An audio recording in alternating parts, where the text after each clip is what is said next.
A trusted teacher, a beloved member of the community, someone parents thanked for caring for their children.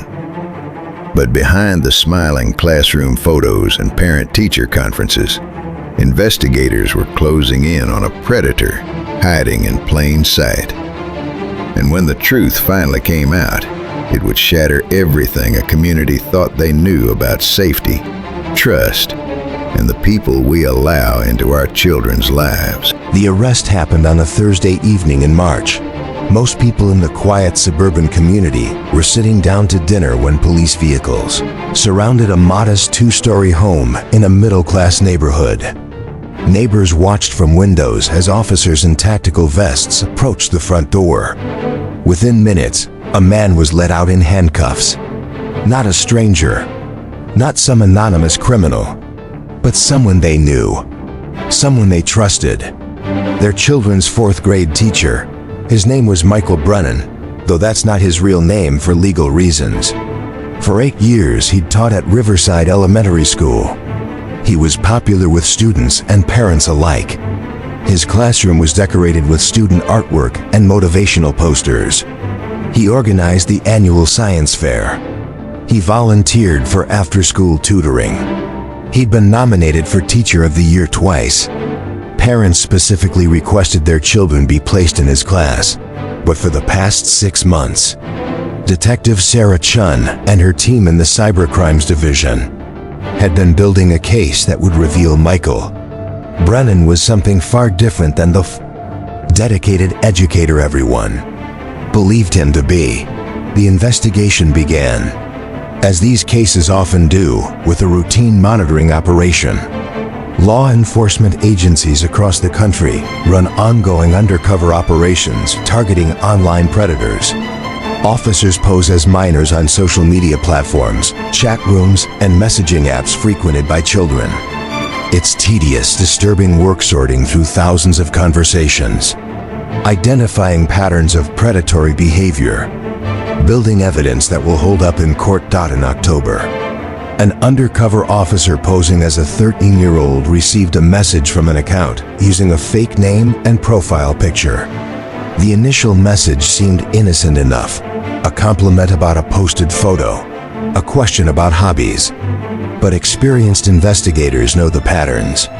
They recognize the grooming process, the way predators test boundaries, the gradual escalation, the building of false trust.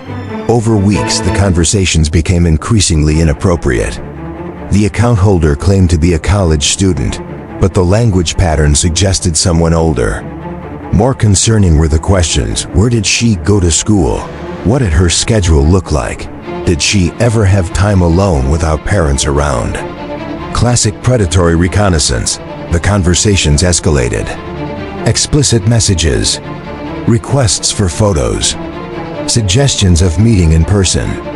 Every message was documented, every digital footprint traced. And slowly, investigators began piecing together the real identity behind the fake profile. The IP addresses, traced back to a residential location in the suburbs. Further investigation revealed the homeowner, Michael Brennan, fourth-grade teacher at Riverside Elementary School. The revelation sent shockwaves through the investigative team. A teacher, someone with daily access to children, someone in a position of trust and authority. The case immediately became high priority. When we realized we were looking at someone who worked directly with children, everything changed, Detective Chun later explained in a press conference. This wasn't just about catching a predator. This was about ensuring no children had already been victimized and preventing any future harm. A parallel investigation began immediately. Detectives contacted the school district, discreetly at first. They reviewed Brennan's employment history. They examined whether any complaints or concerns had ever been raised. They looked for any red flags that might have been missed during background checks. What they found was disturbing in its ordinariness. Michael Brennan had passed all required background checks. No criminal history. No previous allegations. Glowing recommendations from previous positions. He appeared to be exactly what he claimed to be, a dedicated educator who genuinely cared about children. But investigators know that predators are often skilled at maintaining public personas. They seek positions of trust and authority specifically because it provides access to potential victims while shielding them from suspicion. The very trust that makes someone an effective teacher can also make them an effective predator. The undercover operation continued. The 13-year-old maintained contact with Brennan's account. The conversations became more explicit, more dangerous. Brennan suggested meeting in person. He provided specific details about his schedule, when he'd be available, locations that would be safe from detection. Investigators coordinated carefully. They needed overwhelming evidence. They needed to catch him in the act of attempting to meet who he believed was a minor. They needed evidence that would eliminate any possibility of claiming mistaken identity or misunderstanding. The sting was set for a Thursday evening. The fictional meeting spot, a park near a shopping center. The undercover minor agreed to meet. Brennan confirmed he would be there. He sent photos of his car so she would recognize him. He texted repeatedly as the meeting time approached, expressing excitement and providing reassurances that everything would be safe and private. At 6:47 p.m., Michael Brennan arrived at the designated location. He parked his car. He checked his phone. He looked around nervously. And then, as he began walking toward where he believed a 13-year-old child was waiting for him, police moved in. Police! Don't move. Hands where we can see them. The arrest was captured on multiple body cams. Brennan's expression cycling through confusion, realization, and terror. His stammered attempts at explanation. His requests for a lawyer. His complete shock that the person he'd been messaging for months wasn't a child, but a law enforcement officer. In his car, police found additional evidence: condoms, alcohol, and a burner phone containing even more disturbing messages with other accounts. This wasn't an isolated incident. This was a pattern of predatory behavior, and the burner phone suggested he was taking active steps to avoid detection. News of the arrest spread quickly through the community. The school district sent emergency notifications to all parents. An emergency board meeting was called. Counselors were made available for students, and parents were left with the horrifying question: had their children been safe in his classroom? The investigation expanded. Detectives interviewed every student who'd been in Brennan's classes over the past 8 years. They examined his classroom computer and personal devices. They reviewed security camera footage from the school. They looked for any indication that he'd acted inappropriately with actual students. The findings were both relieving and deeply troubling. There was no evidence that Brennan had physically abused any of his students, but investigators found thousands of photos on his personal devices. Photos of students. Nothing explicitly illegal: classroom photos, field trip pictures, school events. But the sheer volume and the way they were organized suggested an obsession that went far beyond normal teacher documentation. Forensic analysis of his devices revealed disturbing search histories and internet activity. Forums discussing how to evade detection. Encrypted messaging apps. Virtual private networks designed to hide online activity. This was someone who understood he was doing something wrong and was actively working to avoid getting caught. The community reaction was intense and complicated. Parents were horrified, angry, and scared. Many struggled with guilt. They'd trusted this person with their children. They'd sent them to school every day, never suspecting. Some parents had invited him to their homes for dinner. Others had written thank you notes praising his dedication. How do you reconcile the person you thought you knew with what he actually was? One parent asked reporters, voice breaking, "My daughter loved him as a teacher. She was excited to be in his class. And now I have to explain to her why she can't see him anymore, why he did something bad." without destroying her sense of safety and trust completely. The school district faced intense scrutiny. How had he passed background checks? Were there warning signs that were missed? What policies were in place to prevent this kind of situation?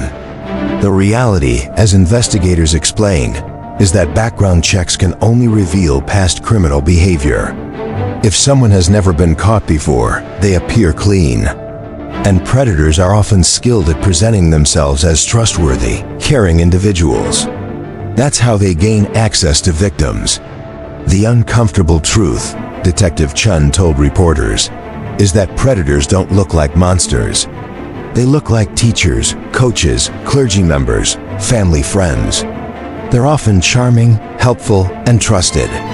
That's what makes them so dangerous. The legal proceedings moved quickly. Prosecutors had overwhelming evidence.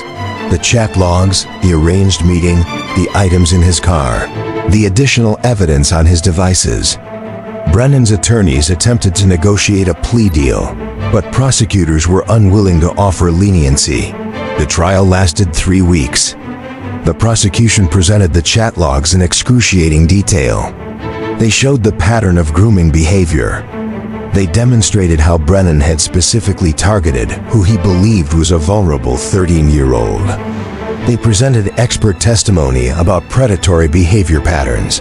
The defense attempted to argue entrapment, that law enforcement had manufactured the situation. But the evidence showed Brennan had initiated contact. He had escalated the conversations. He had suggested meeting. He had arrived at the designated location. Every action was his choice. The jury deliberated for less than 6 hours. Guilty on all counts. Attempted enticement of a minor, attempted exploitation of a minor, possession of material related to the sexual exploitation of minors, based on the organized photos of students at sentencing. The judge's statement was uncompromising. You were given a position of extraordinary trust. Parents sent their children to you believing you would educate, protect, and nurture them. Instead, you used that position to feed your own predatory desires. While we have no evidence you physically harmed your students, the betrayal of trust is profound, and the potential for harm was catastrophic.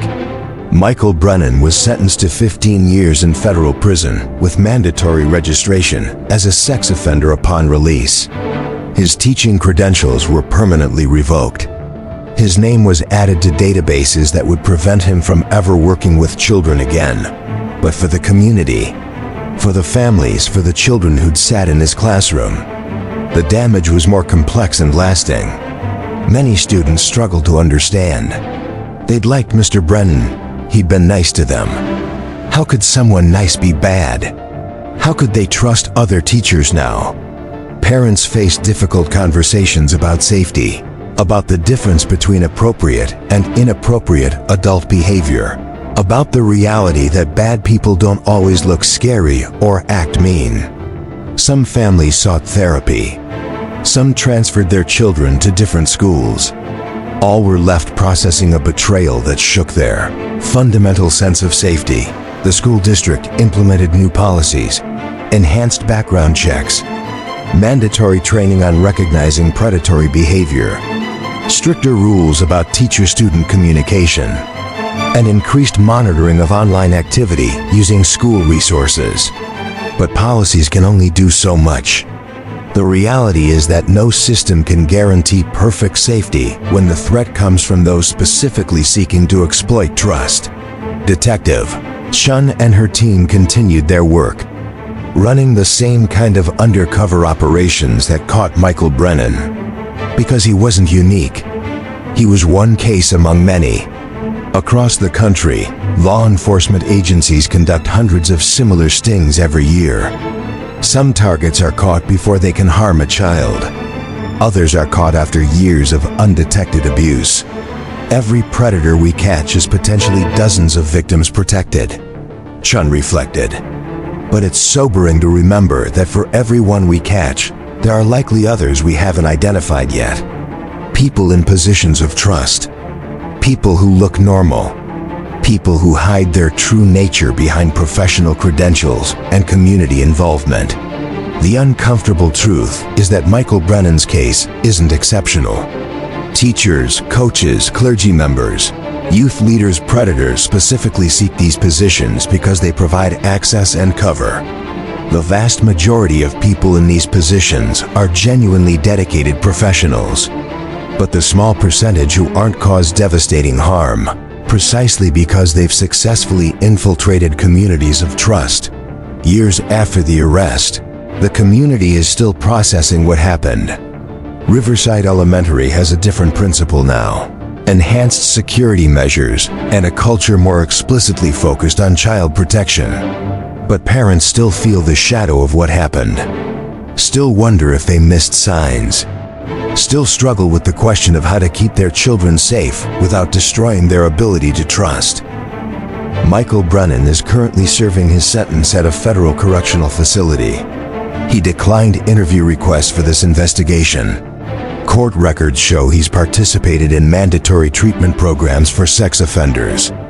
Though recidivism rates for this population remain concerningly high, the students who were in his classroom have grown older. Most have moved on to middle school and high school. They know now what happened, though they likely don't know all the details. They know their 4th grade teacher did something bad and went to prison.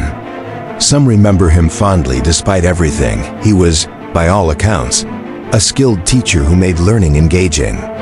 Others have processed the betrayal and feel anger, confusion, or fear. Sound effect, school bell ringing, fading.